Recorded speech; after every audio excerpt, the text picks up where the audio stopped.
દર્શક મિત્રો, ડીસા શહેરમાં એક બેંકના સિક્યુરિટી ગાર્ડની એક બેદરકારી સામે આવી છે, જેમાં ભાઈ ઘટનામાં કંઈક એવું બને છે કે બેંકના સિક્યુરિટીના હાથમાં જે બંદૂક હોય એમાંથી ભાઈ ભૂલથી ગોળી છૂટી જતા સામે રિક્ષામાં બેઠેલા બેનને આ ગોળી વાગે છે। તમે વિચાર તો કરો કે આવી ઘટના ખરેખર ડીસા શહેરની અંદર બની।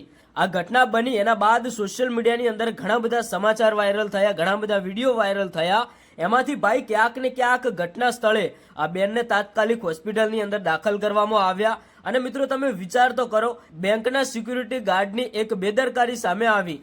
અચાનક ભાઈ એ બંદૂકમાંથી ગોળી છૂટી જતા જે રિક્ષામાં બેન બેઠા હતા એમને ભાઈ આ ગોળી વાગી, અને ગોળી પણ એવી રીતના વાગી કે પાછળથી રિક્ષાની આર પાર નીકળી ગઈ।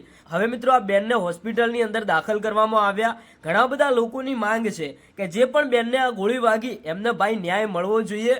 અને સોશિયલ મીડિયાના માધ્યમથી એ જાણવા મળ્યું છે કે આ બેન કોઈ ઠાકોર સમાજના છે।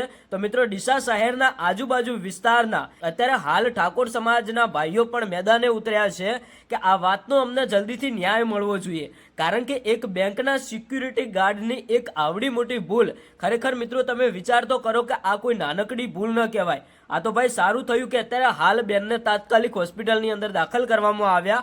આવનારા સમયની અંદર મિત્રો આ બાબતે કોઈ નવા અપડેટ મળશે તો આપણે તમને જણાવતા રહીશું। પણ અત્યારે હાલ જે માહિતી મળી છે કે સિક્યુરિટી ગાર્ડની એક બેદરકારીના કારણે ભાઈ બંદૂકમાંથી ગોળી છૂટી ગઈ। આ કોઈ નાની વાત નથી, ઘટના બહુ મોટી ગંભીર બની ગઈ।